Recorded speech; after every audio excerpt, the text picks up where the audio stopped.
الذي قال في كتاب محكمة آياته وأن أعوذ بالله من الشيطان الرجيم بسم الله الرحمن الرحيم والفجر وليال عشر والشفع والوتر وقال قد كانت لكم أسوة حسنة في إبراهيم والذين معه إذ قالوا لقومهم إنا براء منكم ومما تعبدون من دون الله كفرنا بكم وبدا بيننا وبينكم العداوة والبغضاء أبدا حتى تؤمنوا بالله وحده إلا قول إبراهيم لأبيه لأستغفرن لك وما أملك لك من الله من شيء ربنا عليك توكلنا وإليك أنبنا وإليك المصير ونشهد أن لا إله إلا الله وحده لا شريك له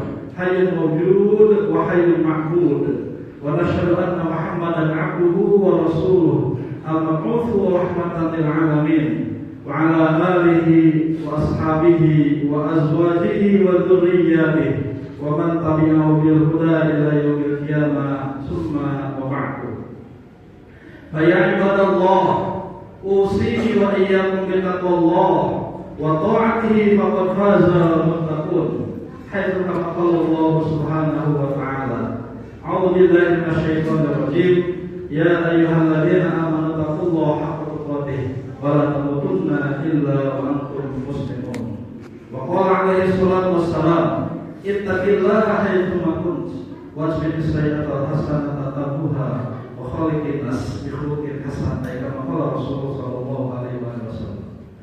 Jemaah sidang salat Jumat rahimani Allah wa iyyakum ajma'in. Segala puji bagi Allah, Tuhan semesta alam yang telah menganugerahkan kepada kita untuk membolak-balikkan hati kita untuk senantiasa istiqomah dalam melaksanakan aktivitas kita dalam kehidupan sehari-hari kita, untuk senantiasa menjadikan kita sebagai hamba-hamba yang senantiasa melaksanakan kewajiban kita sebagai umat muslim. Khususnya pada hari ini kita melaksanakan sholat Jumat berjamaah dari berbagai macam tempat, ada yang dari kantor, dari pasar, dari sekolah, dari rumah masing-masing, ataupun dari berbagai macam tempat yang memang kita menuju ke tempat kuliah ini. Yang mudah-mudahan setiap langkah kita dengan tujuan untuk melaksanakan sholat berjamaah di masjid yang mulia ini dicatat oleh Allah Subhanahu wa Ta'ala sebagai pahala dan sebagai sedekah kita di hari ini. Hadis sebagaimana Rasulullah sallallahu alaihi wasallam sabdakan di dalam hadisnya, "Wa bi kulli khutbatin tamshiha ila shalah shadaqah." Setiap langkah kita menuju masjid dengan tujuan untuk melaksanakan sholat itu adalah merupakan sedekah. Mudah-mudahan sedekah kita di hari yang mulia ini, di hari Jumat, diterima oleh Allah Subhanahu wa Ta'ala. Amin ya Allah ya rabbal alamin. Salawat serta salam kita ucapkan Allahumma sholli ala Muhammad wa ala ali Muhammad untuk Rasulullah sallallahu alaihi wasallam sebagai qudwah hasanah yang telah mengajarkan kepada kita suri tauladan yang mulia, yang mudah-mudahan senantiasa ketika kita lidah kita basah dan senantiasa lidah kita tertutup ucapan salawat untuk Rasulullah sallallahu alaihi wasallam, yakinilah kelak Rasulullah SAW akan memberikan syafaat untuk kita, dan mudah-mudahan kita telah berjumpa bersama dengan Rasulullah sallallahu alaihi wasallam. Dan setiap kali kita mengucapkan sekali salawat untuk Rasulullah, kata Rasulullah SAW, man shalla alaihi salatan shalla biha ashran. Barang siapa yang mengucapkan salawat untuk sekali salawat, Allahumma sholli ala Muhammad wa ala ali Muhammad shalla biha ashran, maka orang tersebut akan diturunkan rahmat oleh Allah Subhanahu wa Ta'ala dengan 10 kali rahmat. Maka oleh karenanya mudah-mudahan senantiasa lidah kita terbiasa dan senantiasa lidah kita basah dengan mengucapkan salawat untuk Rasulullah sallallahu alaihi wasallam. Jemaah kaum muslimin rahimani Allah wa iyyakum ajma'in. Hari ini kita sudah berada di hari yang kedua di jam ini. Tapi kalau kita melihat kepada kalender, hari ini adalah merupakan hari yang ketiga di bulan Zulhijjah. Mungkin ada terjadi perbedaan tanggal. Jemaah kaum muslimin rahimani Allah wa iyyakum ajma'in. Bulan Zulhijjah adalah merupakan salah satu di antara bulan yang Allah Subhanahu wa Ta'ala sebutkan di dalam ayat yang surat At-Taubah, yang disebut dengan Ashhurul Hurum, bulan yang dimuliakan, bulan yang mendapatkan penghormatan dari Allah Subhanahu wa taala. Kenapa dikatakan sebagai Ashhurul Hurum? Karena di dalam bulan Dzulhijjah ada dua amalan yang senantiasa sebagai muslim kita tidak lepas untuk melaksanakannya. Di bulan Dzulhijjah ini adalah merupakan bulan di mana Allah Subhanahu wa taala menyebutkan malam-malamnya yang memiliki keistimewaan.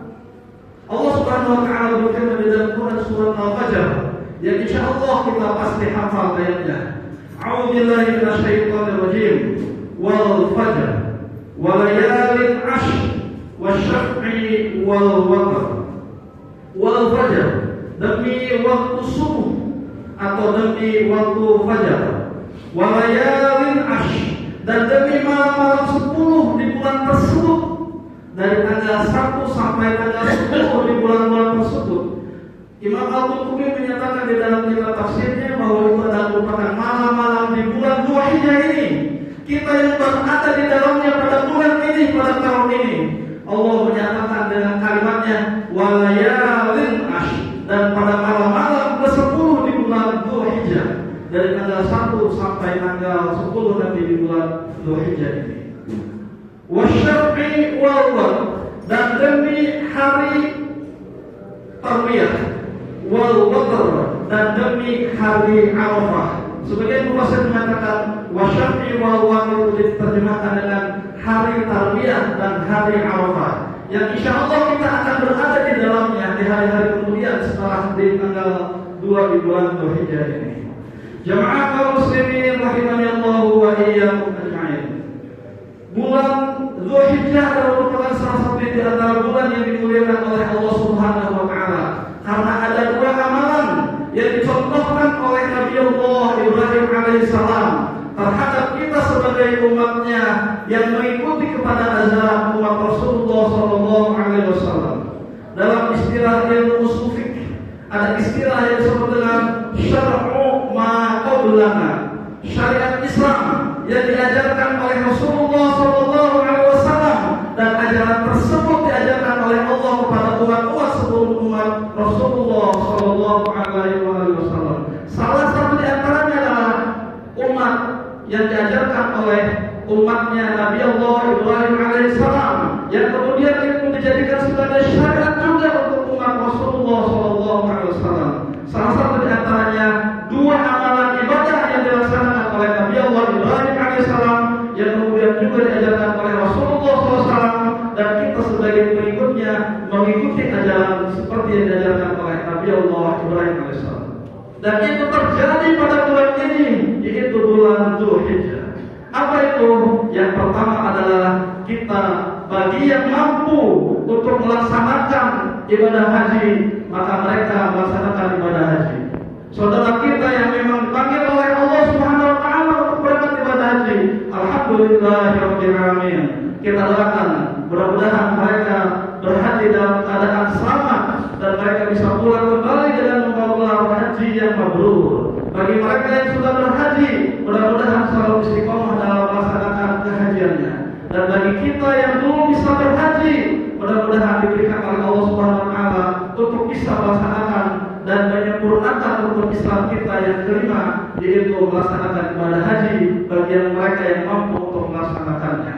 Ini adalah merupakan salah satu di antara ajaran yang diajarkan oleh Nabi Allah Ibrahim alaihissalam, pelaksanaan ibadah haji seperti yang dilaksanakan oleh Nabi Allah Ibrahim alaihissalam. Maka oleh karenanya, untuk menyempurnakan rukun Islam kita yang kelima, pelaksanaan ibadah haji itu adalah merupakan suatu rukun yang tidak akan sempurna rukun Islam kita ketika amalan ibadah haji itu ditinggalkan.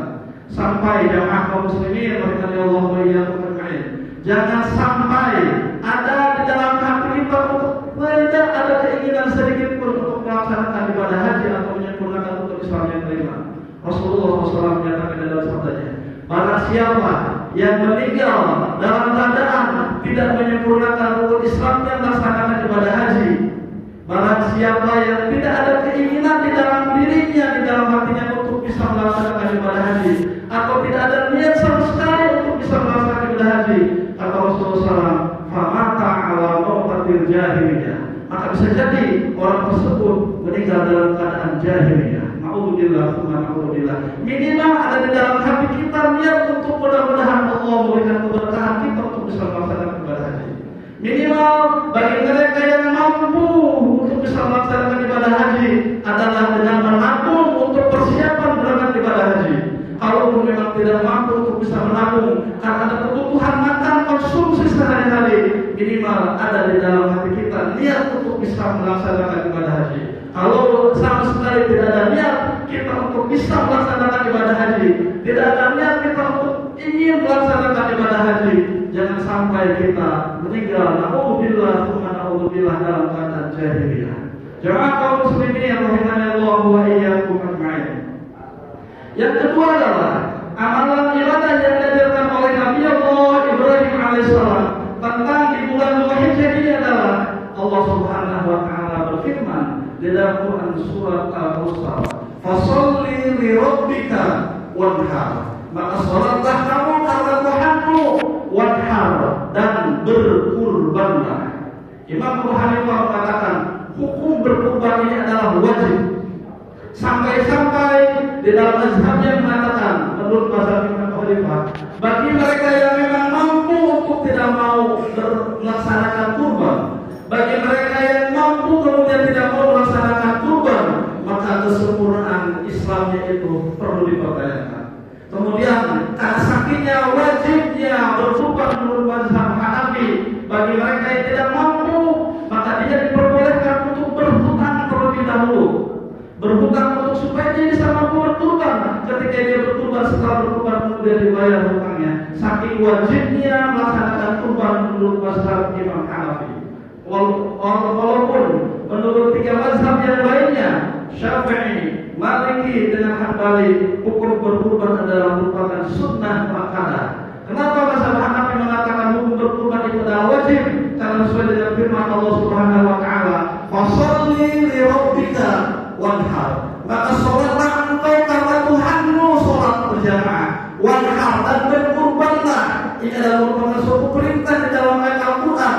Suatu kaidah mengatakan al-aslu fil amri lil wujub. Suatu dasar dalam suatu perintah yang disebutkan oleh Allah SWT dalam bentuk perintah, maka itu adalah merupakan wajib. Sehingga mazhab Hanafi mengatakan disitulah letak kewajibannya berkurban.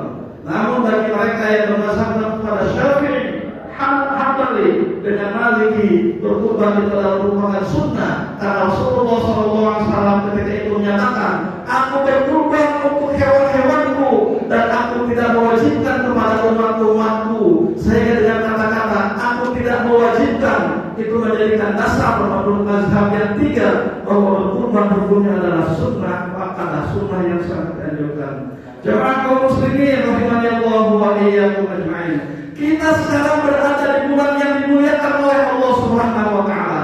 Ketika Allah menyebutkan di dalam Quran surat Al-Fajr ayat 1 sampai ayat 3, wal fajri wal layalin ashr wasyaf'i wal watr. Imam Al-Qurtubi mengatakan amalan-amalan sunnah yang dilakukan oleh kaum muslimin ketika di bulan Ramadan pahalanya berlipat ganda.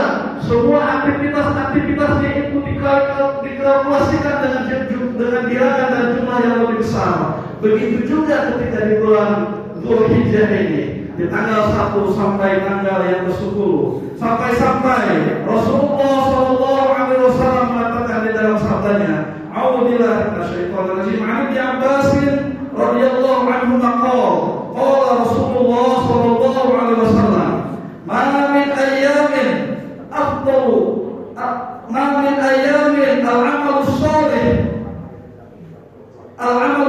ahabbu ila Allah illa fi ayyamin ashril hadha." Tidaklah ada amalan-amalan ibadah yang amalan soleh itu di dalamnya sangat dimuliakan, yang di dalamnya adalah merupakan amalan yang lebih dicintai oleh Allah Subhanahu wa taala, kecuali di tanggal-tanggal di bulan-bulan ke-10 di bulan Dzulhijjah ini. Kemudian para sahabat bertanya, "Qalu ya Rasulullah, wal jihadu fi sabilillah." Para sahabat bertanya, "Wahai Rasulullah, bagaimana dengan jihad di jalan Allah Subhanahu wa taala? Berjuang melawan orang-orang kafir, berjuang melawan orang-orang yang memang tidak suka dan benci kepada Islam, seperti layaknya misalnya di Palestina. Rasulullah SAW mengatakan, wala jihadu fisabilillah. Tidak juga dengan jihad fisabilillah. Illa rajulun kharaja bi nafsihi wa malihi falam yarji min dzalika bi syai', kecuali seseorang yang pergi untuk melakukan jihad dengan harta dan dirinya pergi untuk melakukan jihad dan dia tidak pulang kembali dalam keadaan kecuali syahid di jalan Allah Subhanahu wa taala, maka itulah pahala seperti mereka yang melaksanakan amalan ibadah di bulan Zulhijjah ini, khususnya dari tanggal 1 sampai tanggal 10 Maret. Jamaah kaum muslimin rahimanallah wa iyyakum ajma'in. Setelah tanggal 1 sampai tanggal 8 kita mungkin ada yang susah untuk melaksanakan amalan-amalan yang disunnahkan oleh Rasulullah SAW. Tidak disebutkan oleh Rasulullah amalan seperti apa yang disunnahkan. Namun semua amalan ibadah yang dikatakan sebagai amal soleh itu adalah merupakan amalan yang dicintai oleh Allah Subhanahu wa taala. Tidak spesifik Rasulullah mengatakan amalan yang seperti apa. Namun berbeda ketika misalkan di hari yang ke-8 atau ke-9 ketika melaksanakan orang kaum muslimin yang berhaji melaksanakan tarbiyah ataupun melaksanakan Arafah, maka disitulah sangat dianjurkan kita untuk melaksanakan puasa di dalamnya, puasa tarbiyah dan puasa Arafah. Aqulu qouli hadza wa astaghfiruh innahu huwal ghafurur rahim.